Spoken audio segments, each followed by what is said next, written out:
Hello আম্মু। কি হয়েছে কান্তাছিস কেন? আম্মু তোমার জামাই আজকে আমার বাপ মা তুলে গালিগালাজ করছে। আরে বাবা, সংসার জীবনের কমা, তোর বাপে আমার কত গাইলে দেহস না, একটু ধৈর্য ধর। আচ্ছা ঠিক আছে। হ্যালো আম্মু। আম্মু তোমার জামাই আজকে আমার গায়ে হাত তুলছে। আরে স্বামী একটু মারতেই পারে, অনেক মারছে। আমি কাইসা বড়। আর আসবি মানে কি কস তুই? স্বামী স্ত্রী একটু ঝগড়াঝাটি হইলে মারামারি লইলে কি আয় পড়তে হইব?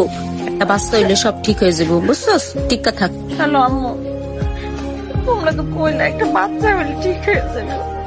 বাচ্চা তো হয়েছে, আর ঠিক হয় নাই। আরে বাবা, তোর ধৈর্য না আসলেই কম, ছোটবেলা তোর ধৈর্য কম ছিল। আমারে মারে, খালি মারে, বাচ্চাটার দিকেও খেয়াল নাই। রে দুই এক বেটা মেজাজ গরমই থাকে, বেটার কাম করে আহে, বুঝোস না? টিকা থাক, টিকা থাক। হ্যালো আম্মু, আজকে আমার শাশুড়ি আমারে মারছে। আমার ননদ অনেক কথা কইছে। আরে বাবা, তোর দাদি ফুবু আমার কম কইতে হয়, কত মারতো। আমি কি এমন করতাম? কোনদিন গেছি? সহ্য করতে পারি না তো। শোন, শ্বশুর বাড়িতে লাল শাড়ি পরে যাইতে হয়, সাদা শাড়ি পরে বাইরে দিতে হয়, বুঝছিস?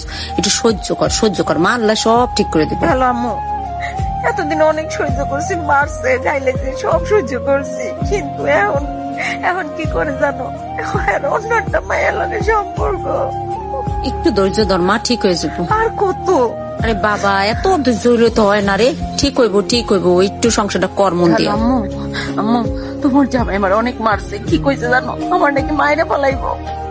হ, কইছে মায়েরা পালাইবো আর নতুন বিয়ে করে এই মায়ের আনবো।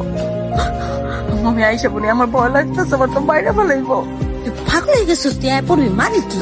হ্যাঁ থাক, দেখি এনে তোর বাপের লগে কথা কইয়া। আর তোর না এমনি সহ্য শক্তি কম আছে, বুঝলিস? একটু ধৈর্য ধর।